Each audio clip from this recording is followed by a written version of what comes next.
Pour ne rien rater de nos programmes, n'oubliez pas de vous abonner à nos deux chaînes YouTube, le Média TV et le Média 24/7, et d'activer la cloche. Les gens rêveraient d'un gouvernement technique qui applique contre les populations. On m'a posé une question l'autre fois, on m'a dit quel est le paramètre le plus important dans la réforme des retraites.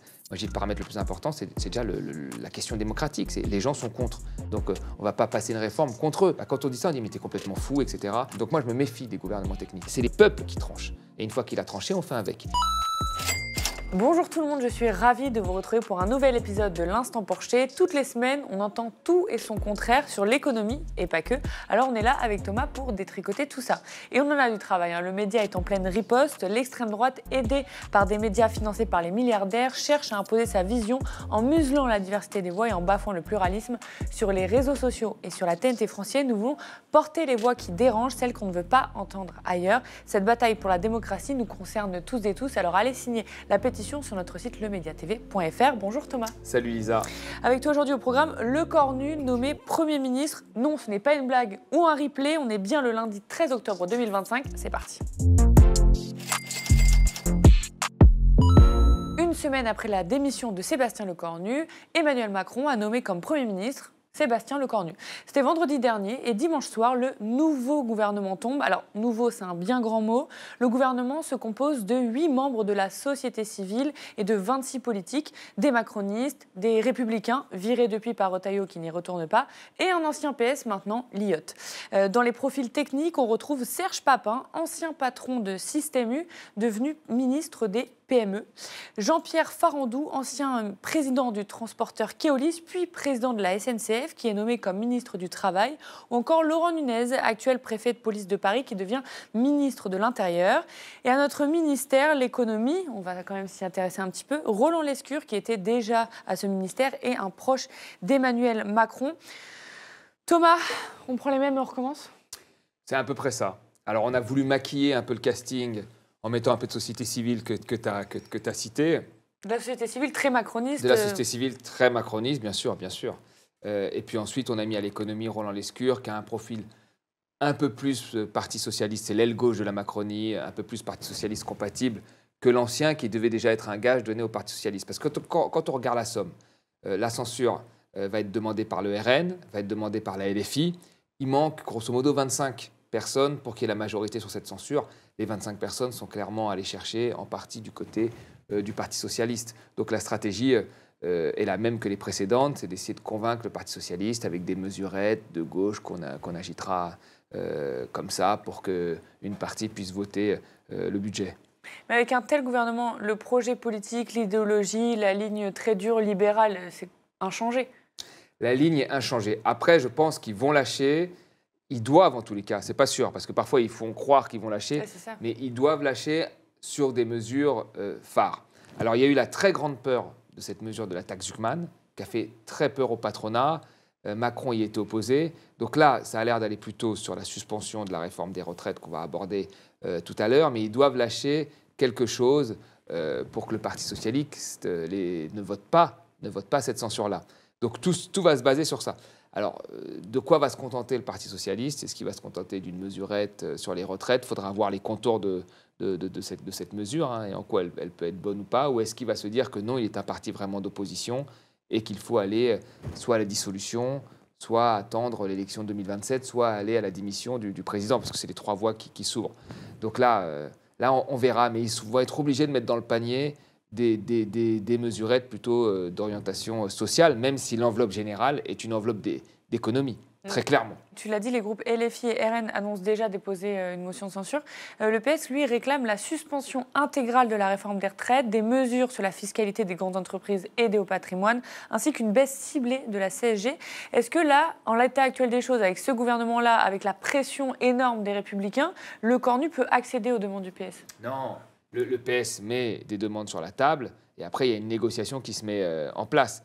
Le LFI ne veut pas négocier. Il a dit, le RN ne veut pas négocier. Les écologistes, apparemment, et le PC devraient plutôt, on verra, mais devraient plutôt rejoindre la position de LFI. Il n'y a que le PS qui peut dire, écoutez, alors là, on va encore rejouer la dramatisation, un budget, même si ce n'est pas le budget que nous appelons de nos voeux, nous devons avancer, etc. Enfin, voilà, il va y avoir tout ce cinéma dont on a entendu parler déjà depuis 2 ans, à chaque fois qu'il y a un vote de budget, pour le faire passer au forceps, eh ben, il faut dire oui, ça va être très compliqué, les Français attendent un budget. Il faut même faire peur aux Français, même si les Français ne croient plus au fait que la carte vitale ne fonctionnera pas et que les fonctionnaires ne seront plus payés. Mais il va y avoir tout ce débat qui va se mettre en place.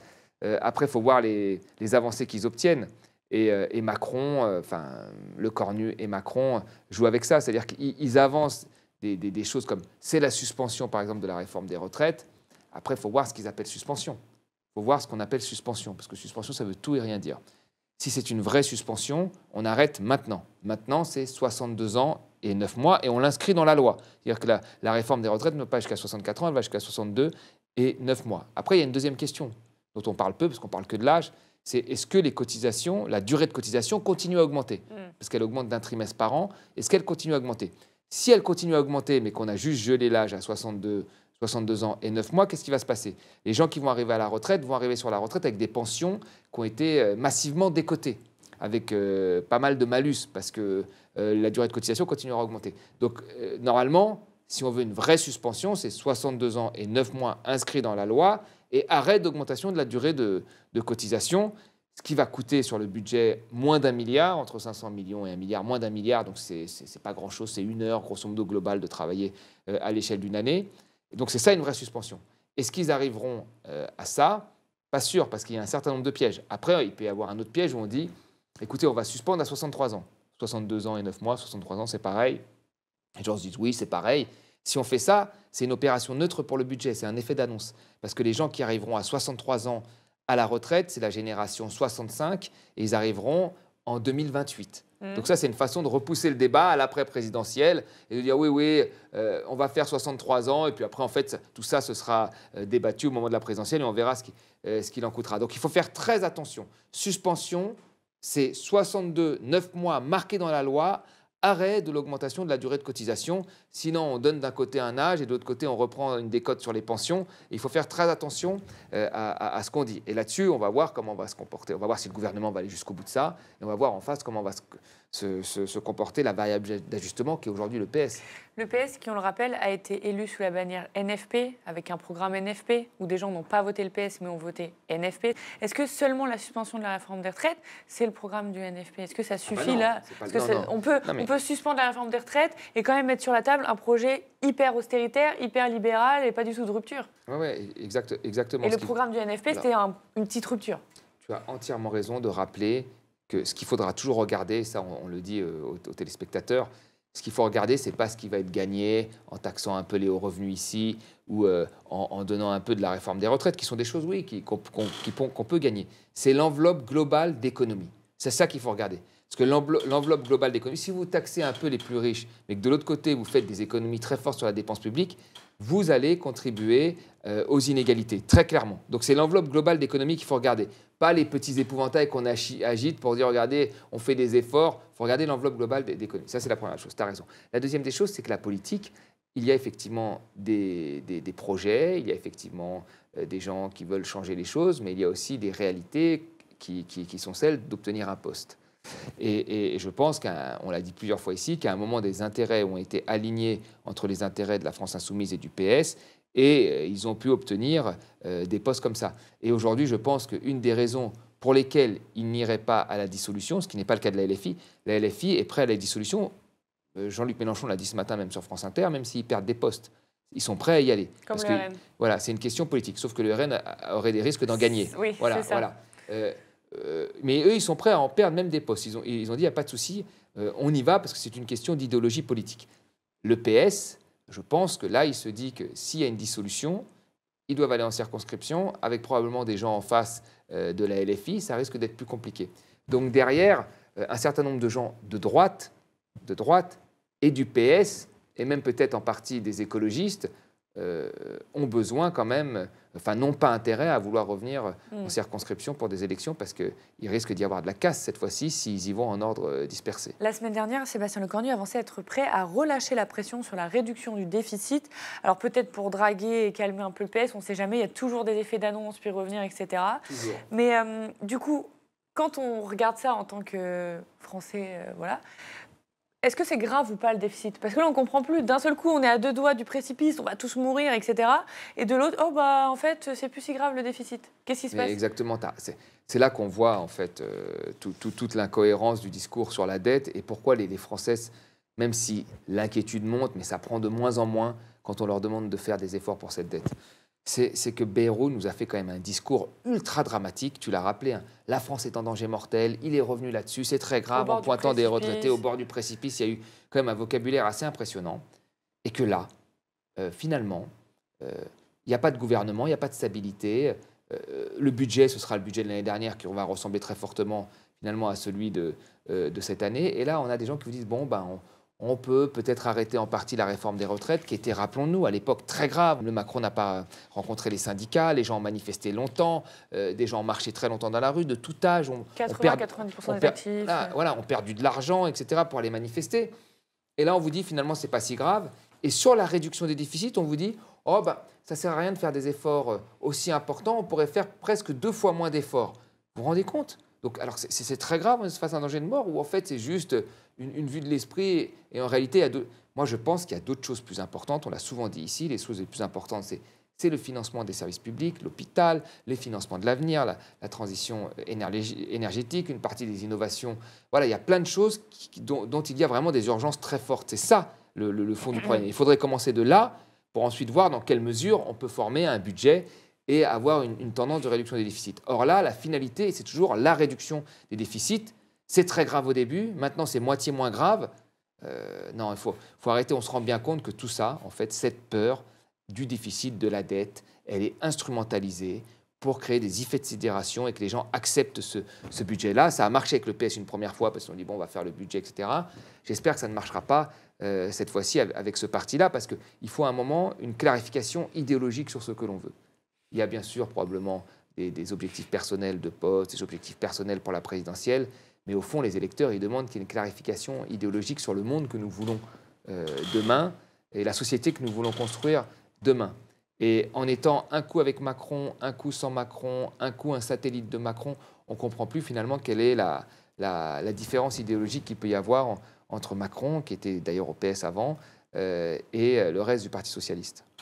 Et on rappelle qu'investir dans les services publics, au final, ça coûte moins cher que de faire une austérité et après de crier au déficit et il nous manque de l'argent.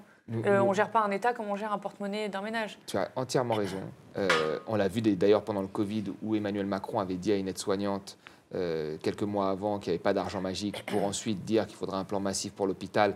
Et on voit bien en fait comme la politique à courte vue amène au fait que n'importe quel choc extérieur qui nous arriverait, eh ben, nous sommes à plat.